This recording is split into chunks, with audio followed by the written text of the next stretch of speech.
Have you ever felt like the rules of society were just suddenly rewritten while you weren't looking? Like the social contract you signed was a forgery binding only you to its terms, while the ground beneath your feet just shifted into hostile territory. It's a very destabilizing feeling, right? And it's exactly the nerve that today's material strikes. Exactly. Welcome to today's deep dive. If you're joining us right now, it means you are ready to unpack some seriously heavy, unfiltered, and highly controversial material. Before we jump in, please take a second right now to like and subscribe to the show so you never miss one of these deep dives.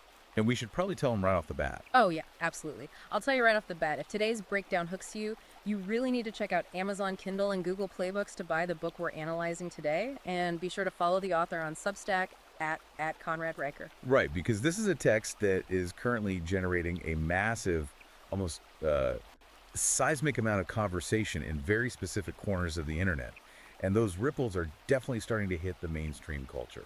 That's putting it mildly. Today's source material is an incredibly provocative new ebook. It's titled Gender Utopia, Turbo Tyranny of Equality of Unequal Sexes by Conrad Riker. I like the title. Yeah, it doesn't pull any punches.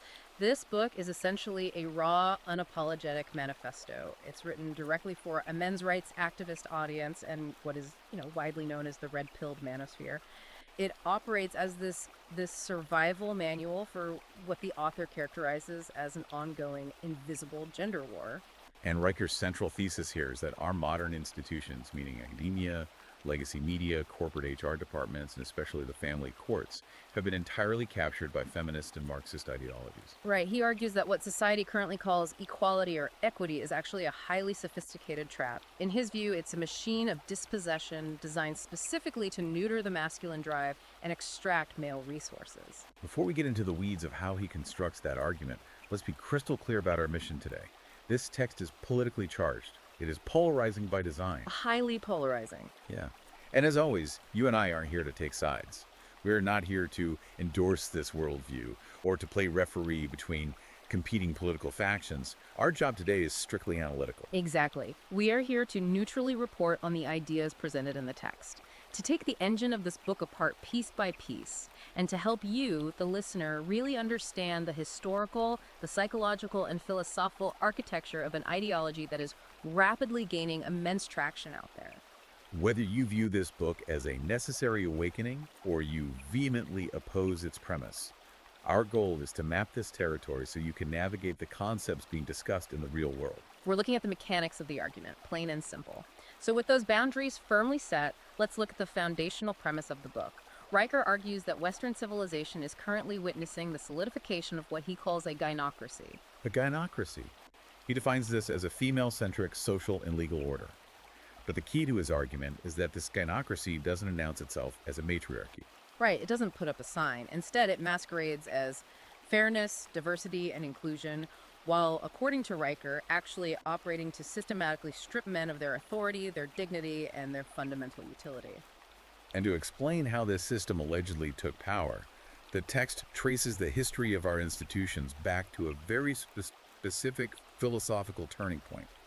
And that is the widespread adoption of the blank slate fallacy. The blank slate. So, for those who might need a quick refresher, the blank slate theory is essentially the sociological idea that human beings are born as empty vessels, right? Yeah, it posits that all the behavioral and psychological differences between men and women are merely social constructs. Yeah. They're just scribbles on a chalkboard that can be erased and rewritten by progressive education, gender studies seminars, cultural conditioning. And Riker completely rejects this. He asserts that the blank slate is not a scientific error, but a deliberate, weaponized lie designed to dismantle male competence. He relies heavily on evolutionary biology throughout this first section to argue that men and women have profoundly different biologically hardwired roles, drives, and psychological architectures. In his framework, men are evolutionarily optimized to be hunters, builders, risk-takers, while women are optimized as selectors and nurturers. But what's really fascinating about his approach is how he traces the ideological origin of this blank slate concept. He doesn't just blame modern sociology. No, he draws a direct, unbroken line back to Karl Marx's 1848 Communist Manifesto. Which is a massive historical leap. I mean, he's connecting 19th century economic theory to modern university gender studies in a way that he claims is completely transparent once you know what to look for. So, how exactly does he map that transition in the text? It hinges on a crisis of faith within radical academia. Riker outlines how Marx originally framed the world as this eternal zero-sum struggle between two economic classes. You have the bourgeoisie, who owned factories and the capital, and the proletariat, the working class, who were endlessly exploited. Right. And the Marxist prophecy was that the working class would inevitably rise up in a violent dialectical revolution to overthrow the owners. Exactly. But as Riker points out, history didn't play out that way in the West. Following World War II, the Western working class didn't revolt. Instead, capitalism produced an unprecedented middle class. The workers got comfortable. They bought washing machines, they took paid vacations, they bought homes in the suburbs. Yeah, the economic revolution failed to materialize. So, according to the book, the radical ideologues in academia, particularly those associated with the Frankfurt School in critical theory, realized that economic class was no longer a viable wedge to divide society. They needed a new framework of oppression to keep the revolutionary engine running. So they essentially just did a massive find and replace on the original theory. That is exactly how he frames it. He argues they simply swapped the nouns. The bourgeoisie, the oppressor class, became men, specifically straight, white men, and the proletariat, the oppressed class, became women, and later, various minority groups. By applying the Marxist oppressor and oppressed binary to biology instead of economics, they fundamentally rewrote the narrative of human history. Instead of viewing the historical relationship between men and women as a cooperative, symbiotic partnership necessary for species survival in a really hostile world, this new academic lens reframed all of human history as a story of endless, malicious exploitation of women by men. And to drive home the danger of this ideological shift, he makes a really aggressive historical parallel. He compares modern, successful men in Western society to the kulak class in the Soviet Union. The kulaks. For context, these were the relatively successful, independent peasant farmers in Russia.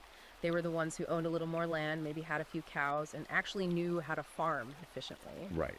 And Riker points out that during the Soviet collectivization, the state didn't just tax the kulaks, they demonized them as enemies of the people and ultimately liquidated them. Millions were killed or sent to the gulags. Why? Because their individual competence and success practically disproved the state's narrative that collective farming was necessary or superior. It's a brutal analogy, but it serves a very specific purpose in his argument. Riker argues that today, highly competent, successful men face a modern social version of this liquidation. He posits that a man's natural biological drive for dominance, hierarchy, and objective competence is a direct threat to the modern granocracy. Just like the kulak's successful farm proved the Soviet state wrong, a man who builds, leads, and succeeds based on merit disproves the narrative of pervasive female victimization and the blank slate. Therefore, the system must pathologize his ambition, tax his resources, and socially ostracize him to maintain the illusion that the system is built on systemic oppression rather than differential competence. The text also points to Friedrich Engels to support this idea that the destruction of the traditional family was always the endgame. He references Engels' 1884 book, The Origin of the Family, Private Property, and the State. Yes, and he treats that specific text as the absolute blueprint for modern institutional feminism. Engels explicitly argued that the monogamous nuclear family was essentially a capitalist construct, an invention designed to control inheritance and enslave women within the domestic sphere. Riker uses Engels to argue that the modern institutions currently flying the flag of equal rights are operating under false pretenses. The ultimate goal, he asserts, isn't equal opportunity in the workplace. It's the absolute abolition of the nuclear family unit itself, because the family is the primary barrier to total state dependence. He argues that modern ideology uses the term equity as a Trojan horse. Equity, by definition, demands equal outcomes, not equal opportunities. And to achieve equal outcomes between two fundamentally different biological groups, you have to tear down the hierarchy of competence. You have to actively penalize the group that naturally excels in certain high-variance fields. Which brings up a terrifying hypothetical that the book leans into. If you have a society that fundamentally ignores objective reality and legislates against biological differences, what actually happens to the physical infrastructure of that society? Riker addresses this by contrasting sociological theory with hard science. He brings up the SRY gene. This is the sex-determining region on the Y chromosome. It is the genetic trigger that initiates male sex determination, flooding the fetus with testosterone and fundamentally altering brain development, muscle density, bone structure. Right, and Riker uses the SRY gene metaphorically to represent the fact that biology is a dictatorship of physics and genetics. You cannot vote it away. You cannot deconstruct it in a sociology paper. And to bolster his argument that the institutions ignoring this are built on a foundation of sand, he points directly to the 2015 reproducibility crisis in psychology. This is a fascinating pivot in the text. He's taking the ultimate hard science genetics and using it as a battering ram against the social sciences. The 2015 reproducibility crisis was a massive shockwave. This was when a huge team of researchers, the Open Science Collaboration, attempted to replicate 100 published peer-reviewed psychology studies and found they could only successfully replicate about 39 of them. Over 60% of the foundational studies they tested completely failed to produce the same results. It was an absolute earthquake in academia, and Riker leverages it relentlessly. He highlights that the fields of sociology, psychology, and particularly gender studies were among the worst offenders in this crisis. They were relying on packing, publication bias, and incredibly small sample sizes to generate headlines. Riker argues that Western society is currently restructuring its entire legal framework, corporate hiring practices, and social norms based on science that is statistically less reliable than a coin flip.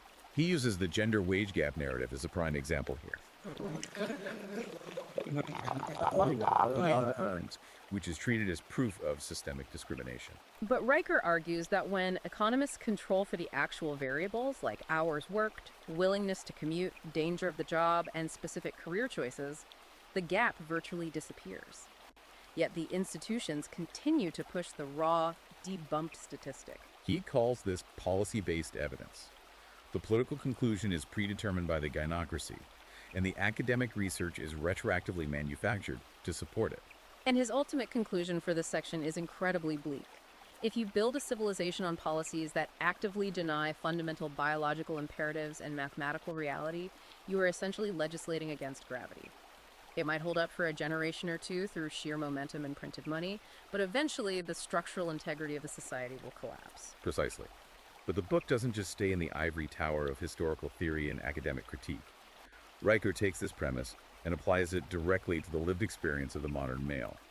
He argues that this ideological war is not just happening in academic journals, it is being waged directly on male psychology, minute by minute, day by day. Which brings us to the core psychological mechanism of the book, what he terms the toxic masculinity double bind. This is arguably the concept that the rest of his practical advice hinges on. He describes it as a sophisticated psychological snare, a catch-22 designed to induce a state of permanent anxiety and paralysis in men. The trap works like this. Society actively shames men for their natural biological drives. Things like dominance, physical aggression, extreme competitiveness, and stoicism are relabeled under the umbrella term of toxic masculinity.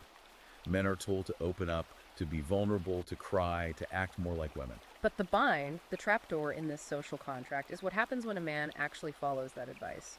Riker argues that the moment a man displays true weakness, vulnerability, or emotional instability, he is instantly penalized by the very people who demanded he open up. He is stripped of respect in the workplace, his authority in his household evaporates, and most crucially, he experiences a catastrophic loss of sexual attraction from his partner.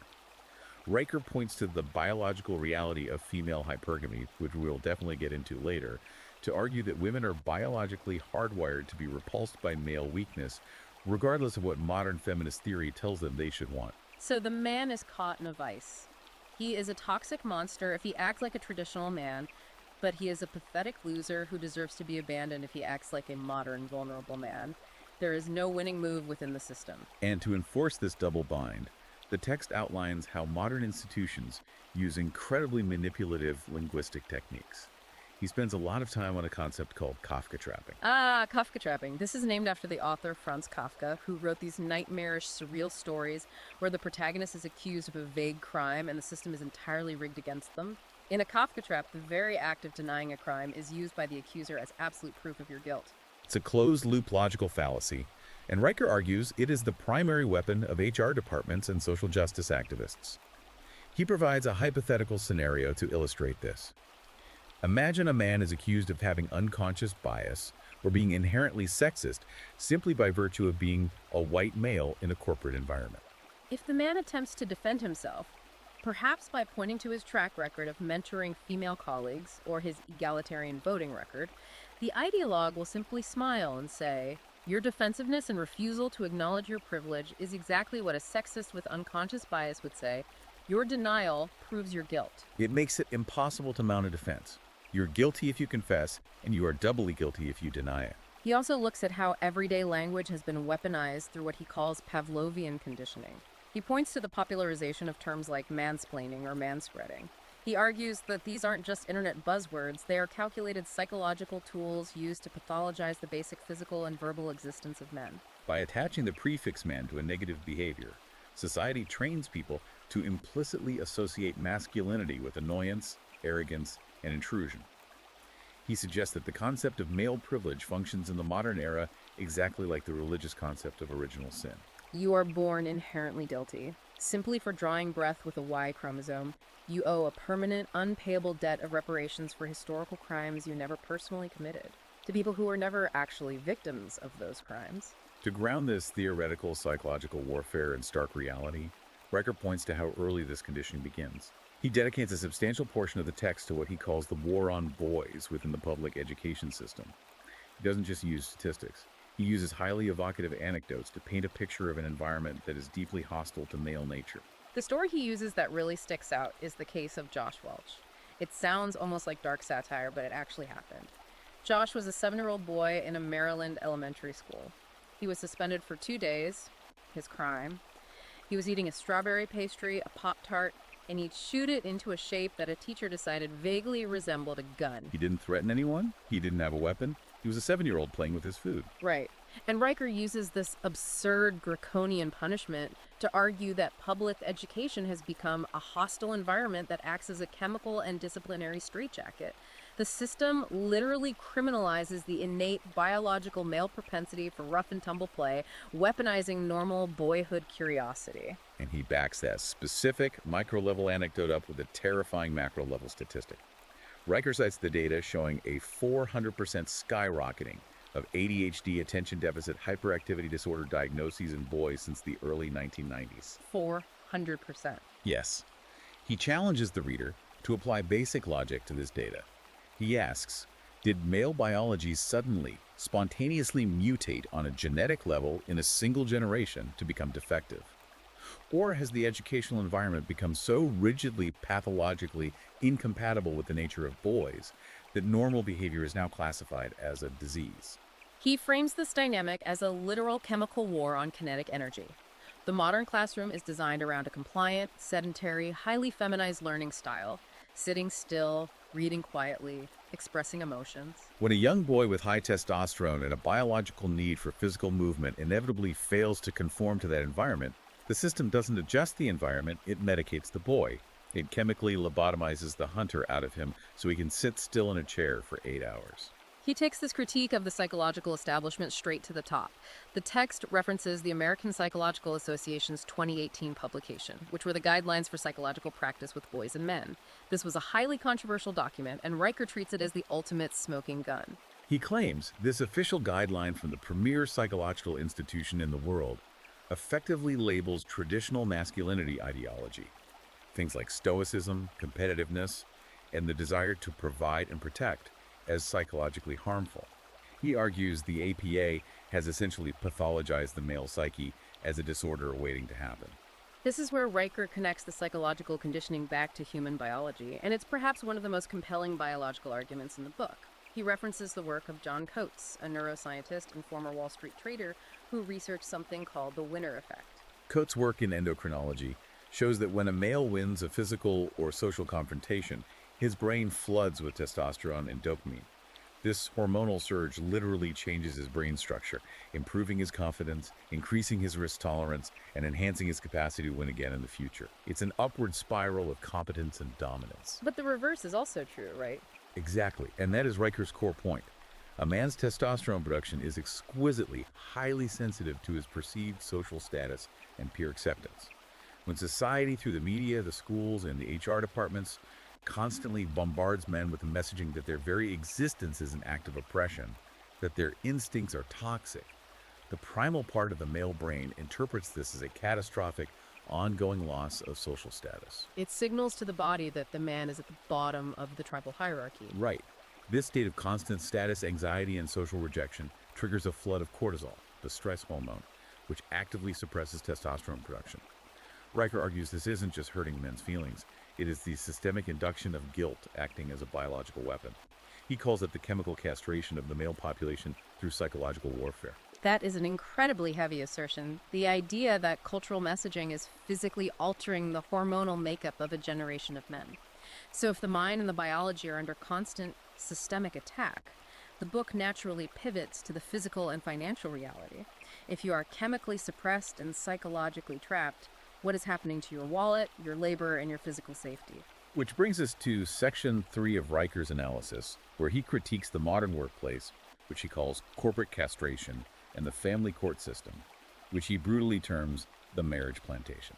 Riker's economic and legal analysis in this section is built entirely on the premise that the state has effectively nationalized the traditional male role. Historically, in the context of the nuclear family, the husband was the sole provider and the physical protector. In exchange for that immense burden, he was granted authority, respect, and a guaranteed lineage. But now, Riker argues, the massive expansion of the welfare state and the extreme bias of the no-fault divorce courts have allowed the government to step in and replace the husband. The state provides the financial safety net, and the police provide the protection. But the state has the added, tyrannical advantage of using the legal system to confiscate the man's wealth through disproportionate taxation, alimony, and child support to fund its own programs and subsidize the woman who initiated the divorce. He calls this dynamic the utility paradox. I really want to dig into the mechanics of this utility paradox. It feels like he's describing a trap where men are treated as completely essential to the functioning of society, yet simultaneously despised by it. How does he map out the specifics of that paradox? The utility paradox is the grim reality that men are expected to be the structural cinder blocks holding up the entire sprawling house of civilization. They provide the vast majority of the hard labor, they pay the lion's share of net taxes, they build the infrastructure, and they staff the military and emergency services to provide physical protection. Society demands this utility, but in return, under the rules of the gynocracy, they receive absolutely no authority, no respect, and no gratitude. They are placed on what he calls the hamster wheel. And the wheel only spins in one direction. Correct. If a man realizes the deal is bad and decides to stop running, if he drops out of the corporate grind, minimizes his income, and refuses to marry, he is instantly labeled by the culture as a deadbeat, a loser, or a Peter Pan who refuses to grow up. Society attempts to shame him back into utility. But if he keeps running on the wheel, working 60 hours a week to generate resources that are immediately confiscated by family courts or redistributed by a gynocentric state apparatus, he is merely functioning as a disposable tool for a matriarchy that hates him. He is caught in a vice between total servitude and total ostracization. To illustrate the profound hypocrisy of how society views male utility, he points out a massive, glaring blind spot in the mainstream cultural conversation regarding workplace equality. We are constantly inundated with articles and initiatives about the glass ceiling, the idea that there is an invisible barrier preventing women from reaching the absolute highest echelons of corporate power, the CEO roles, and the corner offices. But Riker introduces a concept originally coined by the author Warren Farrell, the glass cellar. The glass cellar is where the true burden of civilization is carried. Riker shares staggering, undeniable data from the U.S. Bureau of Labor Statistics from 2022 to make this point. In that single year, men accounted for 93% of all fatal work injuries. We are talking about 4,896 men who died violent, crushing, toxic deaths at work, compared to 377 women. Almost 5,000 men dying just to keep the lights on and the water running. Yes. And Riker uses this horrific statistic to expose what he views as the absolute moral bankruptcy of modern equality narratives. He argues that society, and specifically modern feminism, fully expects and demands that men continue to occupy the glass cellar. They demand men go down into the sewers, work the DC oil rigs, climb the high-voltage power lines in ice storms, and die in trench collapses on construction sites. But the culture aggressively refuses to grant men the societal standing, respect, or even basic acknowledgement that should accompany that blood sacrifice. He challenges the listener with a thought experiment. If feminist institutions truly wanted absolute equality, they wouldn't just be demanding 50-50 representation in the climate-controlled boardrooms of Fortune 500 companies. They would be marching in the streets, demanding 50-50 representation in commercial logging fatalities, sewage maintenance, and deep coal mining. The silence on the glass cellar, he argues, proves that the movement is about power and resource extraction, not equality. The book also takes this concept of male disposability and applies it to the legal system, specifically examining domestic violence laws to show how male biology itself is essentially criminalized by the state. He tells a very detailed hypothetical story based on thousands of real-world cases. He introduces us to Tom. Tom, the construction worker. Right. Tom is a large, capable, physically strong guy. One night, he comes home, and his wife, who is heavily intoxicated and in a rage, attacks him with a kitchen knife. Tom, because he is strong and capable, easily disarms her. He doesn't strike her, he doesn't hurt her, he simply restrains her wrist to protect himself and waits for the police to arrive. But when the cops finally show up and walk through the door, they immediately put Tom in handcuffs and take him to jail. Why? Riker explains that it's because of something called the Duluth model. The Duluth model is absolutely central to Riker's scathing critique of the legal system. For context, the Duluth model is a domestic violence intervention framework that was heavily institutionalized across the United States by the 1994 Violence Against Women Act, or VLOA. The underlying sociological philosophy of the Duluth model is that domestic violence is not caused by individual psychological issues, substance abuse, or relationship dynamics. Instead, it posits that domestic violence is exclusively a tool of patriarchal control used by men to oppress women. Therefore, the framework dictates that police must essentially treat the man as the primary aggressor in almost every domestic dispute, regardless of the immediate forensic context or who called 911. It operates on a sociological assumption rather than evidence. Precisely. Riker points out that under the policies influenced by this model, police officers are routinely trained to arrest the larger, stronger party, or the party that poses the most threat, which, due to basic sexual dimorphism, is almost always the man. So, in our story, Tom goes to jail, loses his job, and gets a restraining order slapped on him simply because he is bigger and stronger, even though he was the victim of an armed assault. Riker uses this to argue that in the eyes of the modern gynocracy, male physical strength and the instinct for self-preservation are legally treated as crimes. The system actively erases male victims from the legal record, denies them basic due process, and uses the power of the state to enforce female domestic dominance.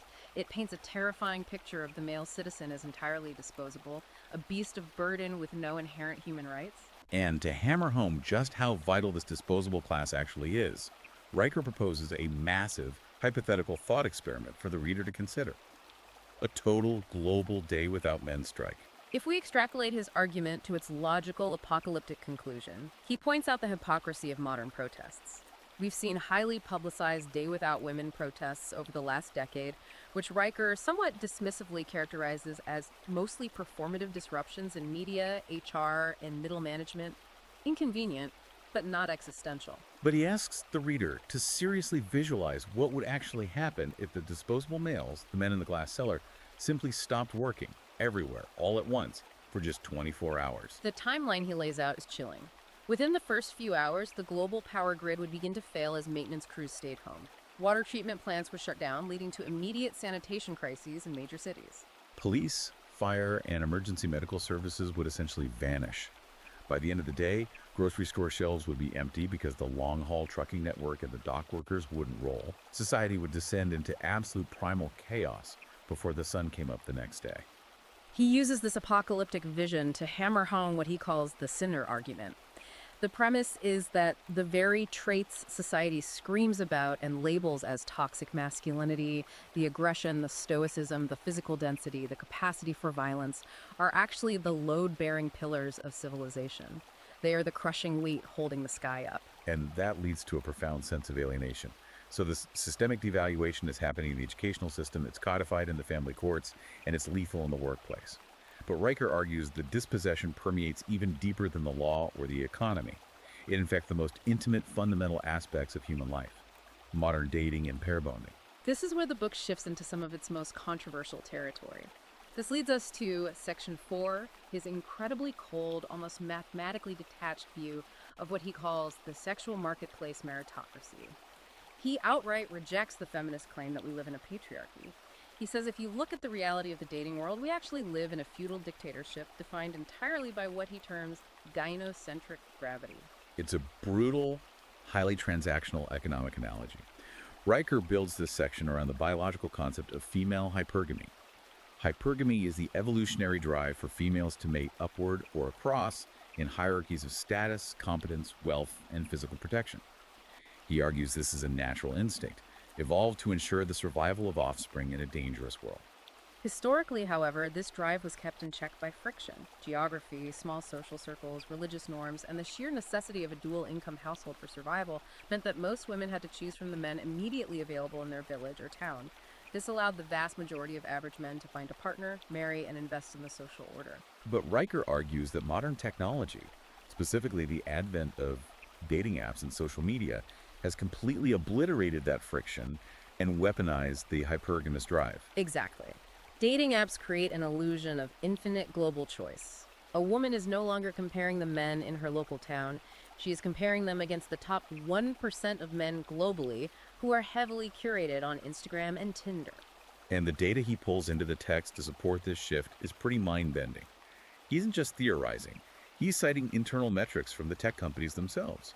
He cites a famous 2014 Quartz analysis of Tinder's internal algorithms and user behavior, which showed that the bottom 80% of men on the app are effectively invisible to the opposite sex. They receive virtually zero engagement. The data showed that women on the app compete fiercely and exclusively for the top tier of males, the wealthiest, tallest, most attractive 20%, leaving the vast majority of average men swiping into an absolute void, experiencing constant algorithmic rejection.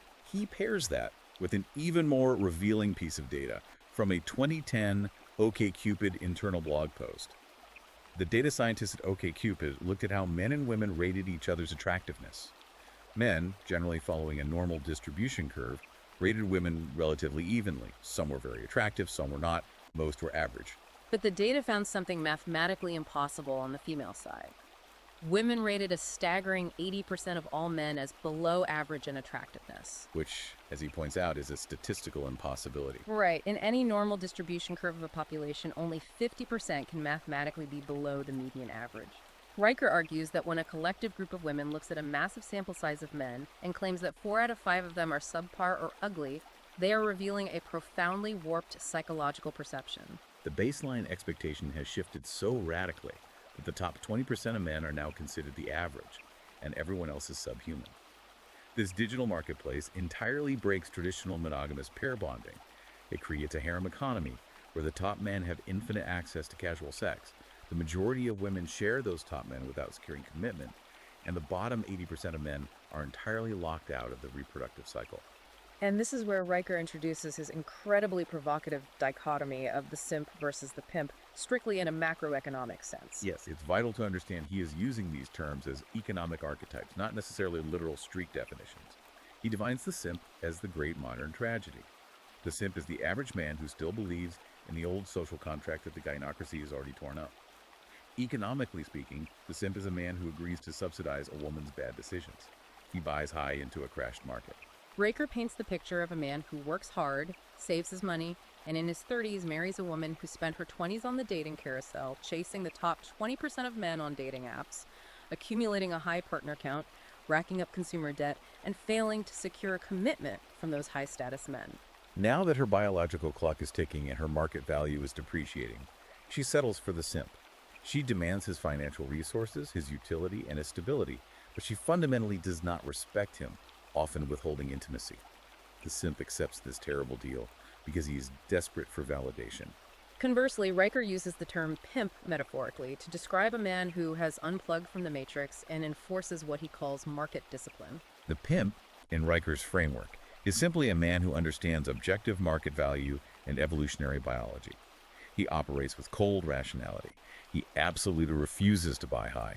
He refuses to commit his hard-earned resources, his legal liability, or his emotional bandwidth to a depreciated asset, meaning a partner who did not value commitment, traditional roles, or his specific utility when she had the leverage of her youth and fertility to offer. Riker anticipates the backlash here and argues aggressively that this mindset isn't misogyny, it's basic, rational economic literacy. He states that the entire gynocratic system, the whole bloated apparatus, relies entirely on the bottom 80% of men being simps. The system requires them to ignore their own rational self-interest, to ignore the terrible legal risks of the marriage plantation, and to willingly prop up a failing social order with their taxes and labor. Riker posits that when men wake up and adopt the mindset of enforcing market discipline, when they collectively fold their hands and withdraw their resources, they force a societal correction. They force a return to traditional pair bonding values through sheer unyielding market pressure. Okay, so we've covered the book's massive, overarching diagnosis of the problem. Riker believes the system is rigged against men on every conceivable front. In the classroom with ADHD medication, in the courtroom with the Duluth model, in the boardroom with the glass cellar, and in the bedroom with the digital hypergamy of the dating apps. So the ultimate question is, what does the author suggest men actually do about it? This brings us to Section 5, the final part of the book, which outlines his action plan. Reclaiming sovereignty and building what he calls the patriarchal renaissance. The ultimate goal here isn't to reform the system. He believes it's too far gone for that. The goal is to execute a strategic, permanent exit from the utility matrix. Stop being a hero for a society that actively despises you. This action plan is incredibly detailed, synthesizing both profound philosophical reprogramming and highly practical, borderline militant operational steps. Philosophically, Riker demands that men immediately adopt what he calls the Stoic fork. This is derived from ancient Stoic philosophy, specifically Epictetus. You must sharply, ruthlessly differentiate between what you have absolute control over and what you cannot control. You cannot control the bias of family court judges. You cannot control the feminist narratives pushed by the legacy media. You cannot control the algorithms of Tinder. Wasting emotional energy on these things is a trap. You can only control your own skills, your financial assets, your physical conditioning, your emotional reactivity, and your alliances. He pairs this Stoic discipline with the concept of amor veritatis, the love of truth over the love of fate or comfort. And a massive part of practicing amor veritatis in the modern world is avoiding what he terms the apology trap. We see this play out in the media almost every day. He points out that when a public figure, usually a man, is targeted by a cancel culture mob for perceived transgression, maybe an off-color joke, or stating a biological fact, the PR instinct is to issue a groveling public apology to appease the mob. But Riker notes that the apology never works. It inevitably destroys the man. The apology acts as blood in the water for sharks. It signals submission. On a biological level, it drops your testosterone, and on a social level, it tells the mob that you are prey and that their tactics work. Riker's rule for the sovereign man is absolute and uncompromising. Never, under any circumstances, apologize for being a man, for displaying masculine traits, or for speaking objective truth. Let them cancel you, but never bow. Building from that hardened philosophical base, he moves to the absolute necessity of building the sanctuary of brotherhood. Riker argues that an isolated, atomized man is incredibly weak. He is easily picked off by HR departments, family courts, and social ostracization. But a cohesive, loyal band of brothers is an unstoppable political and economic force. To illustrate why the state fears male bonding, he looks deep into history, specifically to the Roman Senate's violent suppression of the Bacchanalia in 186 BC. I found this historical tangent fascinating. Why did the Roman Senate care about a cult festival? The mainstream history often paints the Bacchanalia as just a series of wild, immoral parties. But Riker argues the Roman Senate didn't care about the drinking or the debauchery. They brought the hammer down, executing thousands of people, because the cult involved secret, unsanctioned societies of men swearing oaths of loyalty to each other that superseded their loyalty to the state. The Senate recognized that an organized brotherhood of men operating outside the official hierarchy was a direct existential threat to the Republic's monopoly on power. And Riker argues the modern corporate state fears male bonding for the exact same reason. When men gather in exclusive spaces, without what he calls the female approval filter modifying their speech and behavior, they organize. They speak freely, they share resources, and they build leverage. That's why he claims there is a relentless, coordinated institutional push for entryism. Entryism is the tactic of forcing women into every historically male-only space under the unassailable guise of inclusivity and diversity. We've seen it with the Boy Scouts, the Freemasons, elite military units, and corporate boardrooms. Riker argues this has nothing to do with women wanting to tie knots in the woods. It is a deliberate tactic by the gynocracy to dismantle the sanctuary of brotherhood. By introducing the female dynamic, the men inevitably begin competing for female approval. The raw, unfiltered truth is suppressed to avoid offense, and the potency of the male coalition is permanently diluted. Riker insists that sovereign men must forcefully reject entryism. They must form exclusive brotherhoods that act as a mishi, borrowing the term for the fiercely loyal political enforcers and inner circle of Roman consuls. These aren't just drinking buddies who watch football together. These are mutual aid societies designed to legally, financially, and socially protect each other from hostile HR departments, cancel culture mobs, and legal overreach. They must operate as a unified political entity. The practical logistical strategies he outlines to achieve this independence fall under the umbrella of what is often called the Dark Enlightenment. It's a survival guide for completely exiting the mainstream economy. First on the list is building parallel economies. He points directly to the Canadian Freedom Convoy trucker protests in 2022 as a watershed moment in the gender war. During that protest, when working class men demanded bodily autonomy and defied the state, the Canadian government didn't just arrest them, they invoked emergency powers to literally freeze their personal bank accounts, cutting them off from their own money to crush the dissent. Riker uses that terrifying event to argue that the traditional centralized banking system is no longer a neutral service. It is an active enforcement tool for the state and the gynocracy. If your money is in a traditional bank, you are entirely vulnerable to being unbanked for your political views or having your assets stripped in a biased family court. His solution is absolute financial independence through technology. He advocates heavily for cryptocurrency, specifically Bitcoin, and decentralized finance, or DeFi. He argues that sovereign men must move their wealth into encrypted, decentralized ledgers where no judge, no ex-wife, and no government bureaucrat can freeze or confiscate their life's work. He also advocates for what he calls geographic arbitrage. This is a massive life change. He argues that the Western system, the US, Canada, the UK, is locked into a mathematical certainty of demographic collapse, hyperinflation, and escalating hostility toward men. His advice: vote with your feet, take your decentralized money, take your remote work skills, and permanently relocate to low-cost, high-freedom jurisdictions. He frequently points to Eastern Europe, South America, or Southeast Asia, places where the cultural rot hasn't set in, where the cost of living is a fraction of the West, and where, in his words, men are still allowed to be men and women still value traditional families. And finally, to protect the mind from being dragged back into the matrix, he demands a strict masculine media diet. He classifies the legacy mainstream media, Hollywood, and the majority of social media algorithms as the propaganda arm of the gynocracy. He describes it as tofu for the mind synthetic, estrogenic, and designed to make you weak, fearful, and compliant. You cannot sustain the mindset of a sovereign builder on a diet of BuzzFeed articles, daytime television, and outreach bait news. He instructs his readers to cut the cord entirely, starve the beast. Replace that content with the study of Stoic philosophy, evolutionary biology, military history, and unfiltered independent analysis from creators who operate outside the system. Which brings us to a profound and necessary point of speculation. Listening to this entire action plan, Riker is advocating for a massive, coordinated withdrawal of male utility from mainstream society. He is telling men to check out financially, romantically, geographically, and institutionally. He wants the most competent men to build sovereign, parallel structures completely outside the view of the state. They have to stop and ask, what is the ultimate endgame of this total societal bifurcation? It is the most critical question the book raises. If Riker's vision comes to pass, and the top tier of competent, driven, productive men systematically exit the traditional economy, refuse to marry, refuse to pay into the tax base, and take their capital offshore, how does the existing society function? Does the gynocracy adapt, perhaps relying entirely on automation, AI, and ever-expanding police state? Or does the entire bloated apparatus simply collapse in on itself under the weight of its own immense administrative overhead, unable to stand once the cinder blocks are removed? It is an incredible...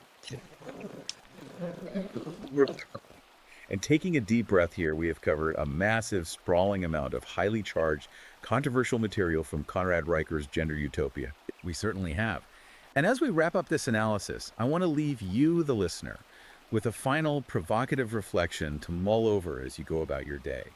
Whether you view Conrad Riker's book as a vital, necessary awakening and a survival guide for the modern man, or whether you view it as a paranoid, dangerous radicalization, the text points to an undeniable, gaping rupture in the social contract of Western civilization. I want you to think about this.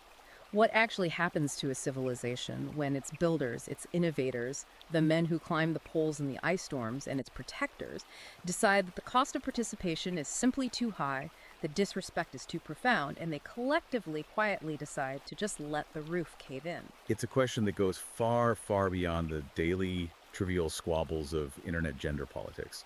It strikes directly at the vulnerable heart of human survival and societal continuity. Once you see the infrastructure of the world through that lens, you can't unsee the fragile nature of everything around us. Thank you all for joining us on this incredibly intense deep dive. If this breakdown fascinated you, if you want to explore these arguments, check the data, and read the manifesto for yourself, head over to Amazon Kindle or Google Playbooks right now to buy Gender Utopia, Turbo Tyranny of Equality of Unequal Sexes. And be sure to follow the author on Substack at Conrad Riker for more of his unfiltered, raw analysis. Finally, please do not forget to like and subscribe to the show so we can keep bringing you these deep dives into the books shaping our culture. Until next time, stay curious and keep questioning the rules of the game.